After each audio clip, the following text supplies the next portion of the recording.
You're listening to the Broken Havoc podcast on YouTube, where we discuss everything in and outside of the squared circle. Make sure to like and subscribe for more content, and as the frickin' referee would say, ring that damn bell for more notifications.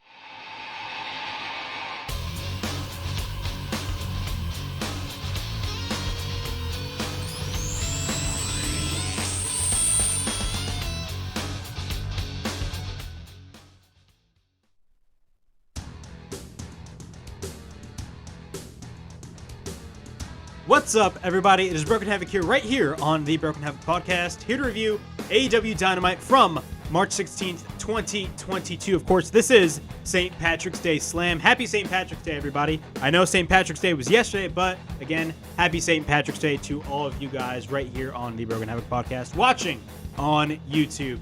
But yeah, we got AEW Dynamite to talk about. Overall, this show was an absolute home run. I absolutely enjoyed what I saw on this show. Of course, we had the main event between Dr. Britt Baker, DMD, defending her title against Thunder Rosa inside of a steel cage. Of course, this is 1 year removed from their previous Lights Out match that they had at the same special episode of Dynamite, St. Patrick's Day Slam. And by far, that was considered one of the best matches of the entire year. I believe PWI stated that was the best match of the entire year, which that match was great, man. But overall, the match that they had inside the steel cage this past week, or this past Wednesday, I should say, was amazing. I really enjoyed what we saw in the match. And of course, Thunder Rosa is your new AEW Women's World Champion. Dr. Britt Baker, DMD, is finally dethroned. But other than that, we got other stuff. We got stuff like the Jericho Appreciation Society. Of course, they got legit heel heat because of the fact that they call themselves sports entertainers. I'm going to be giving you guys my thoughts on that. Of course, we had the opening match with Hangman Page and Jurassic Express taking on Adam Cole and ReDRagon, and much more right here on the AEW Dynamite review. But before I get on with the Dynamite review, make sure to like and subscribe to the Broken Havoc podcast right here on YouTube, in which we discuss everything in and outside of the squared circle. Make sure to like and subscribe for more content. And as the freaking referee would say, ring that damn bell for more notifications. All right, we're going to start with Dynamite. With St. Patrick's Day Slam. The opening match. Yes, this match had an opener because, of course, for the past couple of weeks, we've had segments open up Dynamite. But usually, when it comes to Dynamite, and I say this every week on my Dynamite review, Dynamite always starts off, for most weeks at least, start off really hot when it comes to in-ring wrestling. And this week is no exception. We had a great trios tag team match this week on Dynamite with Hangman Page and Jurassic Express taking on Adam Cole and ReDRagon, that being Kyle O'Reilly and Bobby Fish. Overall, this was a fantastic opener. And I will say this, the crowd in Texas, shout out to the crowd in Texas, because this crowd was absolutely hot. This crowd was actually sold out, by the way. This was a sold out crowd for Dynamite. And I sure tell you, man, this looked like a sold out crowd, and it was a sold out crowd, but boy, you guys were hot in that building. The building for not every single match, but for most matches was absolutely insane. But overall, great show and great atmosphere. I really enjoy the crowd, and for most weeks on Dynamite, you know, it's a hardcore crowd, man. But for some weeks, AEW would go to some of these cities in which the crowd would sometimes be a little bit dead. But this week, Texas is one of those crowds in which, you know, they were really on their feet for the entire show, and especially for the main event because of the fact that, of course, Thunder Rosa, Texas is her hometown. So I'll talk about that later on, but we got to talk about the opening match. Of course, we had the trios match with Hangman Page and Jurassic Express taking on Adam Cole and ReDRagon. The match starts Jungle Boy and Adam Cole start. We get a kick by Cole. Cole misses the enziguri. We get a kick blocked by Cole. Jungle Boy, out of nowhere, hits the Hurricane Rana after that. Cole is in control. Fish tags in. Luchasaurus tags in. We get an overhand chop by Luchasaurus. And then he hits another overhand chop on Kyle O'Reilly. Then Fish takes out Luchasaurus onto the outside. Fish is in control over Luchasaurus. We got a side headlock applied by Bobby Fish. O'Reilly tags in. We get a couple of knees by Kyle. Of course, Kyle is known for his kicks and his knee strikes. Cole at this point is the legal man. He works on Luchasaurus in the corner, but then Fish tags back and works on Luchasaurus. Kyle tags in. So at this point, the Paragon, I'm going to call them Paragon or the Undisputed Era because they still haven't officially named them the Paragon yet, but that is the rumored name for the Undisputed Era in AEW. At this point in the match, they were actually taking turns when they were tagging in. So Kyle tagged in, and he works on Luchasaurus. They were all working on Luchasaurus at this point in the corner. But Kyle tags in. He works on Luchasaurus. Luchasaurus proceeds to fight back. We got a double clothesline on ReDRagon by Luchasaurus. Then Hangman tags in, and he is the legal man. He takes out everyone.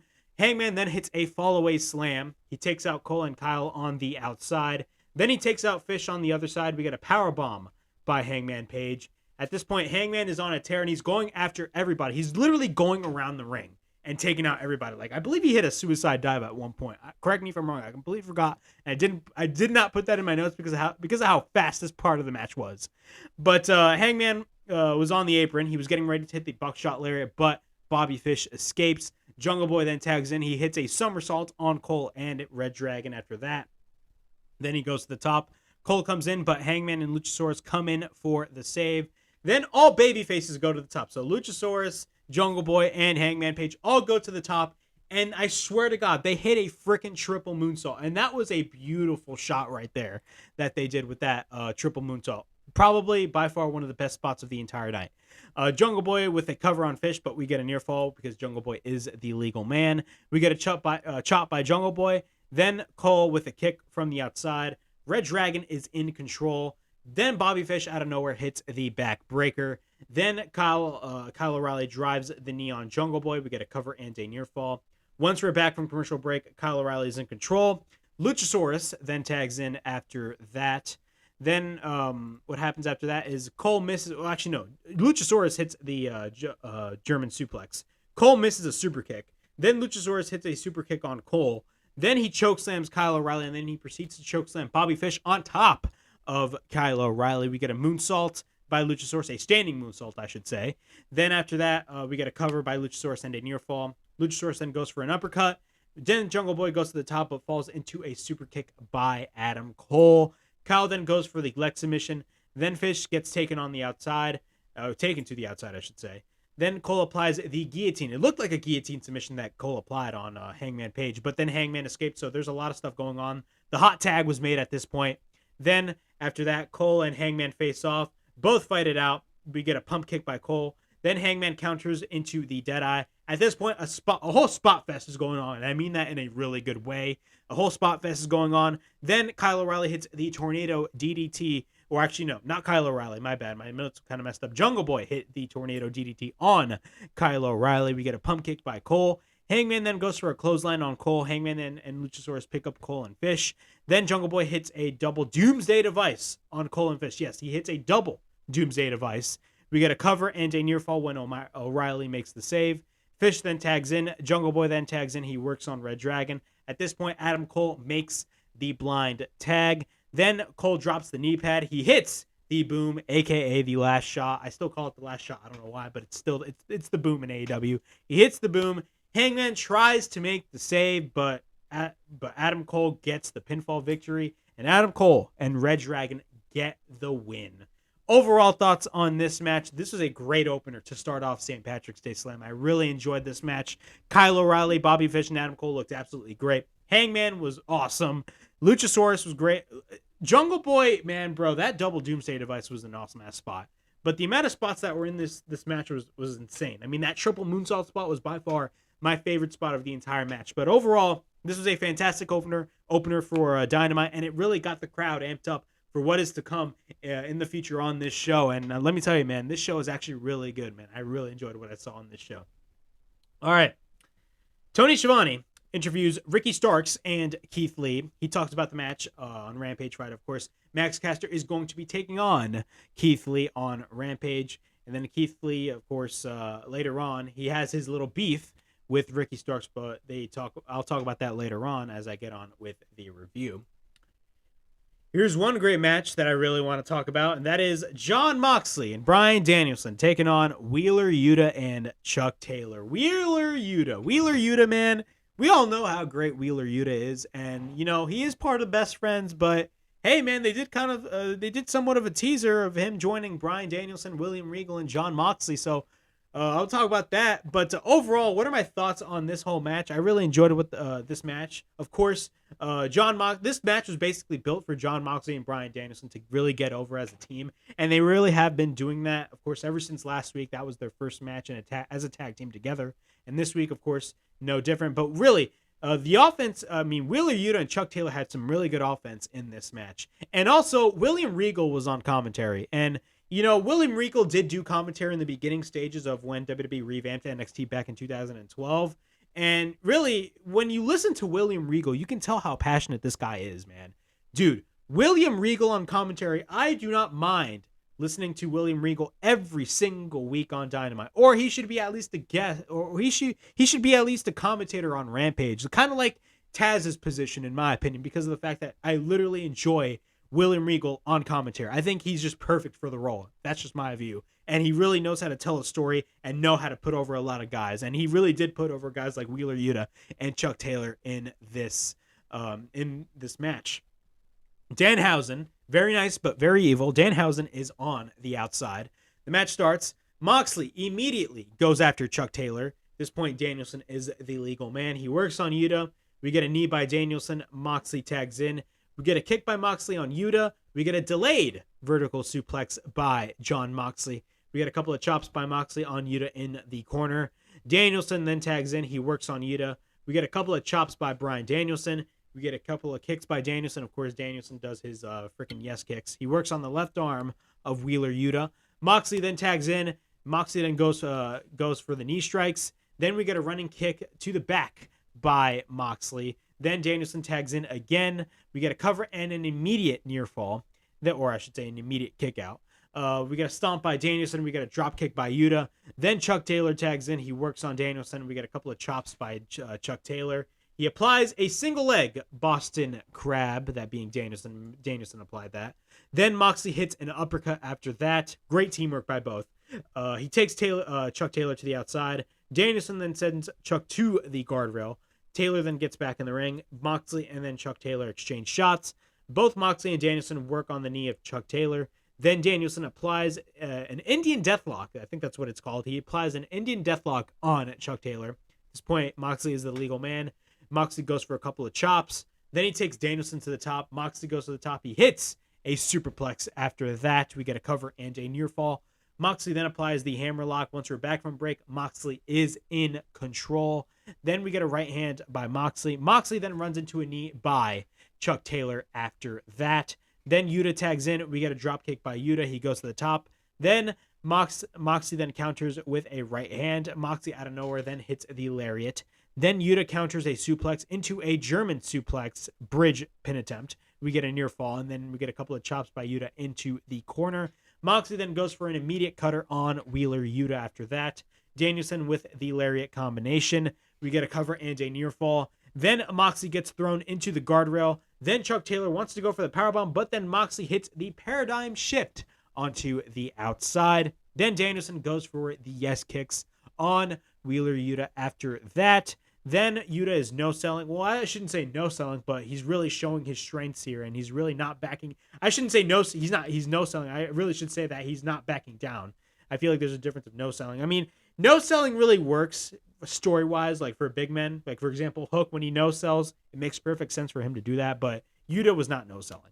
We get repeated rights by Yuta. Then Moxley, he hits a Saito suplex. Then we get a shoulder capture suplex by Danielson. We get a cover by Danielson and a near fall. Then Danielson takes Yuta to the mat. Danielson then kicks his head in, of course, as Danielson would always state. He kicks Wheeler Yuta's head in. Then we get a bulldog choke by Moxley, and Wheeler Yuta taps out. Bryan Danielson and Jon Moxley win this contest. Overall thoughts on this match? Fantastic match, great match. Wheeler Yuta looked great. Chuck Taylor looked great, but really, of course, the MVPs have to be Jon Moxley and Bryan Danielson, mainly because of the fact that really they're building these guys up as an unstoppable tag team in AEW, and I love what they are doing with Jon Moxley and Bryan Danielson. Not only that, pairing William Regal with them is just absolutely perfect, in my opinion. That's just great. Phenomenal work. But after that, William Regal gets off of commentary, and he goes in the ring. He technically celebrates with Bryan Danielson and Jon Moxley, but Wheeler Yuta, while he's leaving with Chuck Taylor, he goes back in the ring, and he offers a handshake to William Regal. But instead, William Regal slapped the living hell out of Wheeler Yuta. But after that, what happened after that?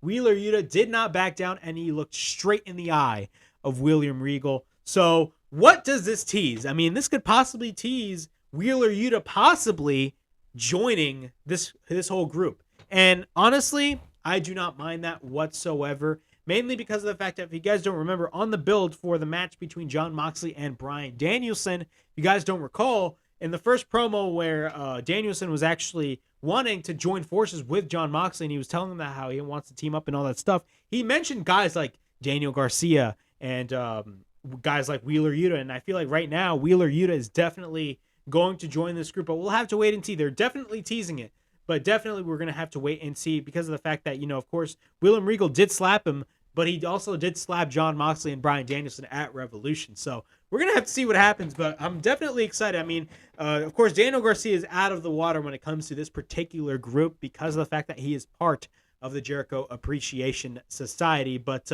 again, man, AEW 100% is making new stars. There's no denying that whatsoever. They are making stars for the future, and they're not stopping. Tony Schiavone interviews FTR, and they talk about firing Tully Blanchard, which was kind of bizarre. I mean, I did not know why they wanted to fire. I mean, I know why they did fire him because he mentioned the family and all that stuff, but I'm talking about the booking decision. I don't know why they decided to fire Tully Blanchard. It was something that kind of went out of nowhere, in my view. I felt like it kind of went out of nowhere, and it basically turned FTR into baby faces. And then the Young Bucks come in and they say that they can hire the best there is, the best manager in the world, but deep down, they are always going to be the second best tag team in AEW. Now, the key words in that particular line by the Young Bucks is that they can hire the best there is, they stop, and then they say the best manager. Now, what is Bret Hart's catchphrase? I am the best there is, the best there was, and the best there ever will be. A lot of people are saying that possibly FTR could possibly join forces with guys like Bret Hart. And if that is the case, dude, sign me up. Bring Bret Hart to Dynamite. Please bring him to Dynamite. I believe the only appearance that he made in AEW was the very first Double or Nothing in which he introduced the AEW World Championship. That was it. After that, he did not show up on Dynamite. But hopefully, if this is the case and if this is true, if FTR is going to bring Bret Hart, dude, bring the guy in, please. I think Bret Hart is a great asset to the company, and he'd be a great asset for guys like FTR, bar none. And now, speaking of FTR, it was actually just announced, since I'm filming this on a Friday, it was actually just announced that they are going to be facing the Briscoes at Supercard of Honor. So it's going to give me a reason to purchase the pay-per-view. So I'm definitely excited to see what's going to happen there. But FTR and the Briscoes are absolutely going to kill it at Supercard of Honor. So I'm going to be looking after that match as well. I'm ordering the pay-per-view. I'm really curious to see what AEW does with Ring of Honor. But we'll have to wait and see. The Acclaimed is backstage, and they talk about facing Keith Lee, and then Ricky Starks comes in and says Starks wants him to put Keith Lee down, and then Swerve, yes, Shane Strickland, or Swerve Strickland, out of nowhere, takes the spotlight, and then that mini backstage segment ends. What is this tease? Really nothing. I mean, we all know Keith Lee right now. He's going to be wrestling Max Caster at Rampage, but I feel like they're setting up a match. A lot of people are saying they're setting up a match between him and Ricky Starks, and I definitely do see that being the case. Other people are saying it's going to be him versus Powerhouse Hobbs. I don't know, man. It really depends. You can go either way. I really do not have any problem. Or they can go both ways. 1 week he can wrestle Ricky Starks, or the other week he can wrestle Powerhouse Hobbs. I feel like the big match is definitely going to be against Powerhouse Hobbs, but again, I see definitely 100% being Keith Lee versus Ricky Starks. I don't know why. I think that match would be freaking awesome, in my opinion. I'd really enjoy that match. Hell, put the FTW Championship on the line. That's the fan in me saying that. Put the FTW Championship on the line. All right, this next segment was absolutely amazing. I enjoyed every second of this segment. And if you guys haven't checked out this segment on Dynamite, absolutely check it out. The full segment is on AEW's YouTube channel. And I'm talking about none other than the Jericho Appreciation Society. Of course, last week on Dynamite, Jericho turned on Santana and Ortiz and Eddie Kingston. Of course, right after they both technically made peace with one another, Jericho turned on Santana and Ortiz, and he teamed up with 2.0 Matt Lee and Jeff Parker and Daniel Garcia to form the Jericho Appreciation Society. Not only that, they also, of course, Jake Hager as well was one of the people that turned on Santana and Ortiz as well. But, of course, last week on my Dynamite review, I was talking about how, it's kind of weird how they're called the Jericho Appreciation Society, in which You could easily call them Inner Circle 2.0, mainly because of the fact that you have Matt Lee and Jeff Parker, which their tag team name is called 2.0. So you call the whole faction Inner Circle 2.0. That's what I would have done. A lot of people are saying that as well. But, I mean, I really do not have a problem with the Jericho Appreciation Society. But to me, I mean, it's kind of weird in a way. I feel like Inner Circle 2.0 is much, much better. But really, this whole segment, was phenomenal. I enjoyed what I saw in this segment. And really, it brought the heel out of Chris Jericho and the entire group. And I'll get to that later I'll get to that later after I go through this entire promo. But, yeah. Matt Lee asks the crowd if they liked that song, that being Judas, of course, Jericho's signature entrance music when he comes out. The entire crowd sings Judas, and it's an awesome experience to sing Judas live. If you guys haven't went to an AEW show, I went to 2 AEW shows. Both were at the Prudential Center, and both had Chris Jericho's, of course, he came out to Judas. I'm not going to lie, man. It was such a fun and amazing experience. If you guys haven't checked out, if you guys haven't been to an AEW show and, haven't done the Judas thing, where are you, man? Like, hopefully you guys go to an AEW show because it's an awesome ass experience. But Matt Lee asks the crowd if they like that song and says that you need to thank guys like Chris Jericho. Says if it wasn't for him, there would be no Judas. That's why Jericho is a better man than him. Then Jeff Parker states that Jericho needs to be praised, not only for his contributions to the industry, but as a human being. Then Chris Jericho grabs the mic and says, "The Earth has been around for 4 million years, and we are able to be alive during the Chris Jericho era." He says, "You're welcome for that." Typical Chris Jericho. He talks about how for 30 years we have been watching him. Says that he built AEW on his back, and if there was no AEW, if there's no Chris Jericho, there is no AEW, and all that stuff. And says, but instead of praising him, they all hated him. They have to be the greatest total package in the business, and they don't appreciate him. The roster doesn't even appreciate him. The Inner Circle never appreciate him. Then he states that Sammy Guevara walked out, and Santana and Ortiz turned their back on him, and Kingston embarrassed him on live at National Pay-Per-View. Said the men behind him appreciate him. That's why they're called the Jericho Appreciation Society. They can't relate to the rest of the AEW roster. They're nothing more than pro wrestlers. Keep right there. And you know what he says after that? You know what Chris Jericho says after that? He is a sports entertainer. If there's one word that the AEW audience hates, it's the word sports entertainment. Okay? And says that he will say it again. He is a sports entertainer. And we got hella boos, man. Then Garcia then steps up and he says, "I'm going to get this off my chest." And he looks angry. He looks really pissed off. And says that if Jericho says that he is a sports entertainer, then he is. And then Garcia says that my name is Daniel Garcia, and I am a sports entertainer. And says that he is, and he puts himself over as a sports entertainer. And then Jericho talks about the history with him and Daniel Garcia. And he talks about how January 6th, 2019, a group of independent wrestlers got in a terrible car accident. And even though he knew none of these men, he still donated thousands of dollars to him. He states that one of those wrestlers were told by doctors that he would never walk or wrestle again. That wrestler was Daniel Garcia. I love how he's adding story into that promo. But after that, he talks about 2.0 and says that is a stupid name for bad creative and you will never hear it again. That was actually funny. That was hilarious. 2.0, it's a stupid name. Of course, that is a nod to the first segment that Chris Jericho had with the Inner Circle on the second ever Dynamite when he talked about, when he put over Jake Hager and we got We the People. And he says, We the People sucks and it was dead and buried and it was stupid. It was a stupid idea from bad creative. All that stuff. But, that was hilarious. And 2.0, of course, NXT 2.0, that show sucks ass. But they don't use their made-up names in the Jericho Appreciation Society. They use their real names. And then he renames Matt Lee, Danny Magic, Matt Minward, and Jeff Parker as Cool Hand Angelo Parker. It says, a year ago, he asked his former best friend, Kevin. Of course, that's a little nod right there to Kevin Owens back in 2016, which by far, back in Raw Raw kind of sucked in 2016, but Chris Jericho and Kevin Owens are by far the best thing of that show during that period of time. But I love how he stated that. It says, a year ago, he asked his former best friend, Kevin, if he can bring these guys that were just fired and bring him in to Talk is Jericho so they can have a job. And it says that it talks about how they were on Talk is Jericho and they have passion, and they gave them the job.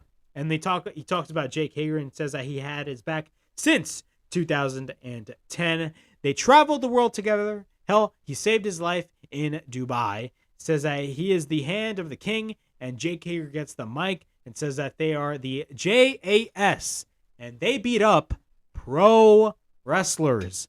Jericho says that that's the new reinvention. Remember the date, March 16th, 2022, because of the fact that it is a new era, the era of the sports entertainer. This is the Jericho Appreciation Society, and that's entertainment. That was Jericho's entire promo on Dynamite. What are my thoughts on this promo? Absolutely amazing and absolutely a genius. Again, utilizing the word sports entertainment. Of course, this is a little nod, of course, a couple of weeks ago when Jericho and Eddie Kingston had that face off, and Eddie Kingston was like, this is a wrestling company, not a sports entertainment company. My man, go down the block.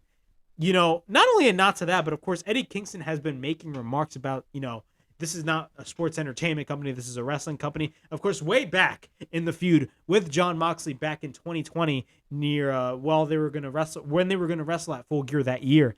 But yeah, man, utilizing the word sports entertainment, in my opinion, is fantastic, especially in this case, because of the fact that it can give you legitimate heel heat. If there's one thing that the AEW crowd absolutely hates, it is the word sports entertainment. And Jericho is using that to his advantage, not only to put over himself, but to put over this entire new faction and to put over guys like Matt Lee, Jeff Parker, Daniel Garcia, and Jake Hager. And I feel like, you know, the catalyst, I feel like who's going to benefit the most off of this faction is a guy like Daniel Garcia. The reason why I say that is, look at the Inner Circle.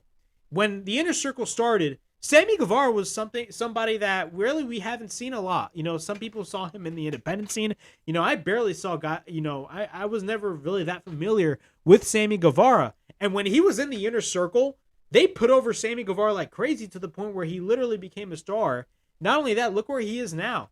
He's a two-time TNT champion. And I definitely do see this being the same thing with Daniel Garcia. This is definitely going to elevate guys like Daniel Garcia, because of the fact that he is in a new faction with Chris Jericho. And overall, this segment was phenomenal. And, you know, the Jericho Appreciation Society, I am definitely really interested to see what happens in the next couple of weeks. You know, of course, they got a feud with, right now, currently they're feuding with guys like Eddie Kingston, Santana, and Ortiz. There is a rumor that somebody on Twitter I saw came up with the theory that they could possibly, you know, bring back guys like Homicide and Hernandez, and have them team up with Santana and Ortiz and Eddie Kingston, have this like LAX legacy faction to take on the Inner Circle, or not the Inner Circle, the Jericho Appreciation Society. Hell, that can be a blood and guts match.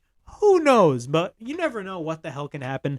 Definitely, this faction is absolutely really interesting right now to me. At first, I was like, okay, great. I'm enjoying this. You know, it's something new for Jericho.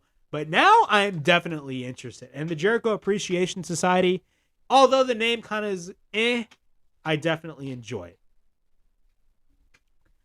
We get a video package of Serena Deeb and Hikaru Shida. Serena Deeb is phenomenal in her work. You know, she definitely is a she's a future AEW Women's Champion. Hell, she's a former TBS champion. She'd make a great TBS champion. Hell, she'd make a great Women's Champion, in my opinion. Scorpio Sky versus Wardlow for the TNT Championship. Of course, Scorpio Sky beat Sammy Guevara last week on Dynamite in the main event in shocking fashion overall. You know, I actually did not expect Scorpio Sky to actually win the TNT Championship. I actually thought Sammy Guevara was going to retain the title and drop the belt to Wardlow, but of course, from what we have seen in this match, that is not going to be the case. But overall, what are my thoughts on this match? This match was all right. It was not the best match, but it was not a bad match. Of course, really, this match did do its job with MJF interfering, but I'll talk about that later on. The match starts. Both lock up. Then we get a side headlock by Sky. Wardlow then picks up Sky and drops him to the mat. We get a kick by Sky. Then Sky wants to work on Wardlow into the corner. Wardlow then takes Sky into the other corner, and then he picks up Sky again and plants him to the mat. Sky then escapes to the outside. Wardlow then faces off with American Top Team. Wardlow then gets taken out by Sky when he is about to powerbomb one of the members of American Top Team. I completely forgot who that guy's name is, by the way, so forgive me for that. But once we're back from commercial break, Scorpio Sky is in control. Wardlow then takes Sky, but then Sky fights back. We get a belly-to-belly suplex by Wardlow after that. Then he goes for a second belly-to-belly suplex. Wardlow at this point is selling his knee. Sky then goes for a jawbreaker. He wants to go for the cutter, but then he gets sent to the top rope. Then Sky escapes the powerbomb attempt, but later gets planted via the chokeslam by Wardlow. And then he takes Sky for the powerbomb symphony. He goes for the first powerbomb, and then the second powerbomb, and then the third powerbomb. But out of nowhere, the jackass, Dan Lambert, comes in and distracts the referee. Sky then escapes to the outside. He wants to powerbomb Sky on the floor, but out of nowhere, Shawn Spears, the chairman with the chair, comes out. He's walking down the aisle at this point. MJF then, while Wardlow is looking at Shawn Spears from the stage, or I should say he's on the Wardlow's in the ringside area, but not Scorpio Sky. Shawn Spears is walking down the stage. What happens? MJF pushes Wardlow to the ring post face first. We get a roll up by Sky. We get a cover. 1, 2, 3. Scorpio Sky retains the TNT Championship. Overall thoughts on this match? I really, I don't want to say I really enjoyed this match, but this match got the job done. What was supposed to happen? I mean, first off, it'd be really stupid if Wardlow won the belt against Scorpio Sky if Scorpio Sky won the championship last week. That would be something that WWE would do. Trust me, WWE would do that. 1 week, a guy would literally win the championship, and then the next week he would drop it. Or, not only that, if it was a pay-per-view, for example, WrestleMania. You guys remember when Zack Ryder won the Intercontinental Championship at WrestleMania 32 inside that ladder match? The next night, he dropped it to The Miz. How stupid is that? But they didn't do that here. It made sense for Scorpio Sky to go over and for MJF to cause Wardlow the match, considering the fact that right now, Wardlow is entering a feud with MJF. So, when do I think this MJF match is going to happen? I see that match happening probably on a special episode of Dynamite. A lot of people are saying Double or Nothing, but we're like 2 months away from that show. I think it's going to be way too long, in my opinion. Not only that, I'm still for. A lot of people are saying it's going to be CM Punk versus Hangman Page for the World Championship. Now, speaking of CM Punk, he was actually not on this show, which is actually really surprising. I do not know why CM Punk was on the show, but even with CM Punk not being on the show was still really good. But, again, a lot of people are saying CM Punk is going to be the one to challenge Hangman Page for the AEW World Championship at Double or Nothing in Las Vegas, which I am actually supportive of. Like, I do not mind that, but again, I feel like right now it's MJF's time, and right when he gets through with Wardlow, he is going to win the World Championship, whether you like it or not, because MJF is going to be a star. If not, he is already a star. But, yeah, those are my thoughts on that. We get a backstage interview with the TBS champion, Jade Cargill. She wants to know who is next, and, of course, she says that she has to let that person know that it's still going to be that bitch's show. That's what Jade Cargill stated. The Hardys. For the first time, the Hardys are wrestling in AEW, and they are taking on Isaiah Cassidy and Mark Quinn. Private Party. Overall thoughts on this match? It is great, man, to see the Hardys back together inside a wrestling ring, let alone AEW. I mean, it's great to see Jeff wrestling in AEW. I remember last week when Jeff Hardy came out, I expected him to come out to one of his TNA theme songs, but that wasn't the case. But they actually came out with the original Hardy Boys theme, the Loaded theme, which was actually really good. I didn't know that the WWE did not own the exclusive rights to the theme. So Tony Khan is spending his money really, really well when it comes to theme songs.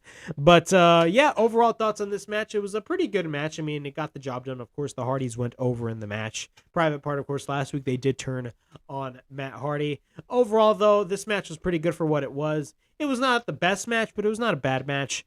Jeff Hardy, for one thing I will say about Jeff Hardy on this particular match, is the fact that Jeff Hardy was extremely over with the crowd in Texas. I mean, this guy got a huge, and I mean, Jeff Hardy got a huge pop, which is great to see, man. The Hardy Boys were absolutely over during this match. Matt Hardy and Mark Quinn start the match. We get a slap by Hardy. Then Private Party go after Matt. Then Jeff makes the save. Matt works on the left arm of Mark Quinn. Jeff then tags in.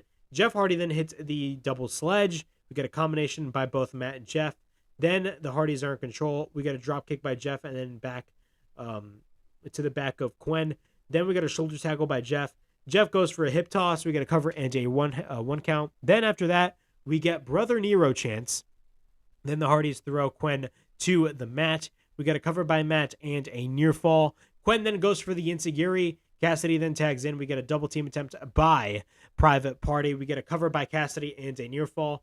Cassidy's in control over Matt Hardy. We get a back elbow by Cassidy, but Matt takes Cassidy for the Razor's Edge. Nice little tribute right there to Scott Hall, of course, who unfortunately passed away. So God rest his soul. My thoughts and prayers are with his family.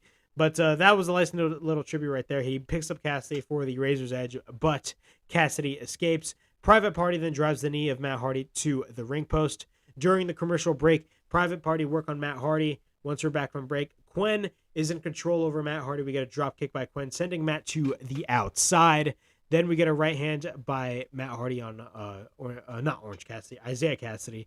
Mark Quinn then hits a somersault on Matt to the outside. We get a cover by Quinn and a near fall. Cassidy then tags in. Private Party goes for the foot stomp neck breaker combo on Matt. Then we get a cover and a near fall. We get repeated rights by Cassidy. Quinn then tags in and hits repeated stomps on Matt. Then we get We Want Jeff chants. Then Cassidy does the Jeff Hardy dance in front of Jeff Hardy, who is not the legal man, by the way. But then out of nowhere, Matt Hardy takes out Cassidy. Jeff tags in. Then we get an atomic drop by Jeff. We get a couple of leg drops. And then we get a cover by Jeff and a near fall. Jeff then goes for the Russian leg sweep. You get a cover and a near fall. Jeff with the front suplex on Cassidy. He goes to the top, but then Quinn comes in and takes out Hardy. Then Matt with the side effect. Yes, he hits the side effect on Mark Quinn. And then he hits the side effect on Isaiah Cassidy. Then Jeff is on the top, and he hits a splash. We get a cover and a near fall. Jeff then tries to go for the twist of fate, but then Cassidy counters. The Hardys then goes for a double twist of fate on both members of Private Party. Jeff Hardy goes to the top. He hits his finisher, the Swan Tom Bomb. We get a cover, and the Hardy Boys win the match. Overall thoughts on this match? Again, it was not the best match, but it got the job done and it did what it needed to do. But after the match, AFO comes out, of course, the Andrade family office. They surround the ring, and then Darby Allin and Sting come out for the save, and the baby faces stand tall. Overall, this was a great match. It's great to see the Hardy Boys. It's just awesome to see them back, man. I mean, I love the Hardy Boys. They're arguably one of my favorite tag teams of all time, and they have by far the best theme song and one of the best matches. I mean, like, they wrestled in some crazy-ass ladder matches. All right, reminder, Rampage starts at 11:30 tonight on TNT due to NCAA coverage. Then for the card for Rampage, we got Keith Lee taking on Max Caster. Then we got Red Velvet versus Layla Hirsch, which is weird. I could have sworn I saw that match beforehand. Darby Allin versus The Butcher, and the House of Black versus Bear Country and Fuego del Sol. Overall, this week's Rampage is going to be very generic. It's not going to be I don't think it's going to be a bad show, but really, if you look at the card, there's really nothing special about the card in my opinion. All right, let's go to the creme de la creme, the main event of the evening, that being Britt Baker, or I should say, my bad, forgive me, Dr. Britt Baker, DMD, defending her AEW Women's World Championship inside of a steel cage, defending the title against Thunder Rosa. Thunder Rosa comes out with a very awesome entrance, a really great entrance. I love the fact that they gave her own unique entrance for this particular match, mainly because of the fact that everybody knew she was going to win the World Championship. So I was like, oh yeah, make all the fans think, yeah, she's going to win the world title, even though she did. You know, all the fans were like, yeah, she's definitely winning the world title, because of the fact that, to me, actually the first entrance, I should say, felt like a legit WrestleMania type, entrance. And WrestleMania always has those elaborate entrances. But Britt Baker, she comes out in Scott Hall attire. So again, nice little tribute right there to Scott Hall. Overall, damn, I'm really tired. But my apologies, everybody. But Britt Baker comes out, of course, with Scott Hall ring attire. The match starts.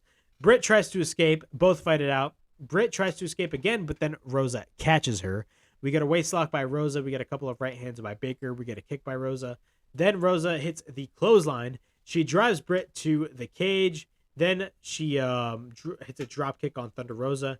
Then she shoves the face of Britt Baker onto the cage. At this point, Britt Baker is busted open. Again, nice little nod right there to their previous match, of course, which was their previous match was at Revolution, but their lights out match that happened a year prior was very bloody. So we get repeated rights by Rosa.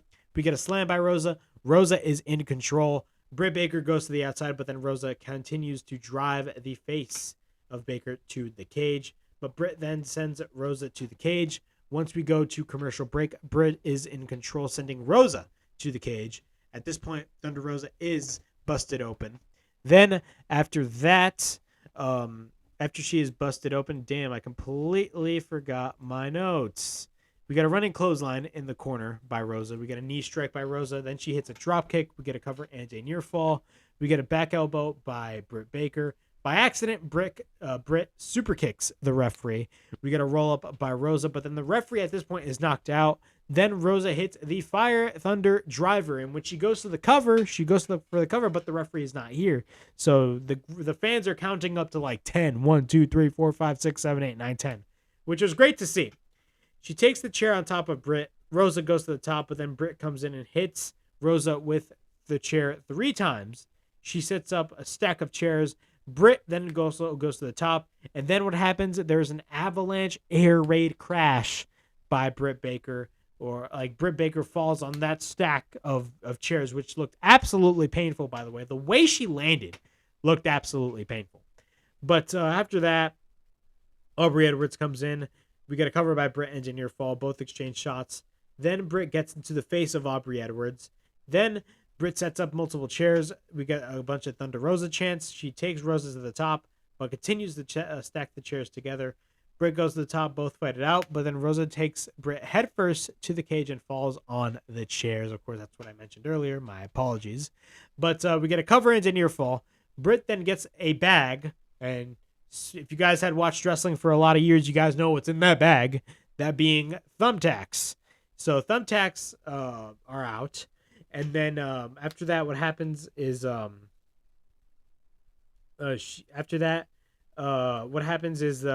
spreads the thumbtacks.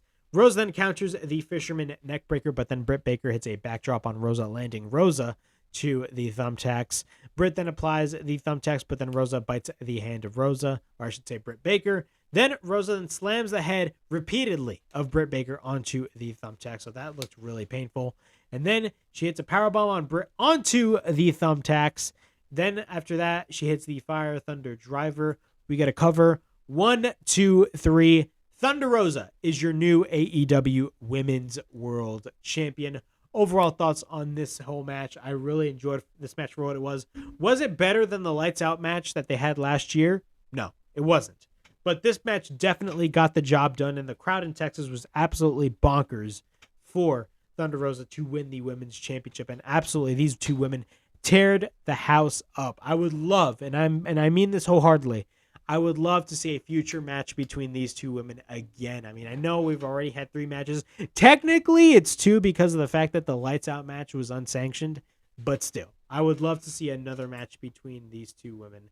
And yeah, that was AEW Dynamite St. Patrick's Day Slam. Of course, we have a new AEW Women's World Champion, that being Thunder Rosa. So I'm really going to enjoy her title run. Definitely, it's going to be a title run that's going to be amazing in my opinion, and I'm definitely looking forward to see all the matches that Thunder Rosa is able to have in the near future with that title around her waist. But yeah, that was my AEW Dynamite review from March 16th, 2022. Overall thoughts on this episode of Dynamite. I really enjoyed this episode. It was a fantastic episode of Dynamite. All of the stuff that happened on the show, the segments, the wrestling, great. We crowned, I should say, a new women's champion. And yeah, AEW is absolutely right now on a roll. But yeah, please like, subscribe, comment down below, push that bell for notifications, and be on the lookout for more videos right here on the Broken Havoc podcast. But as always, it is Broken Havoc signing out.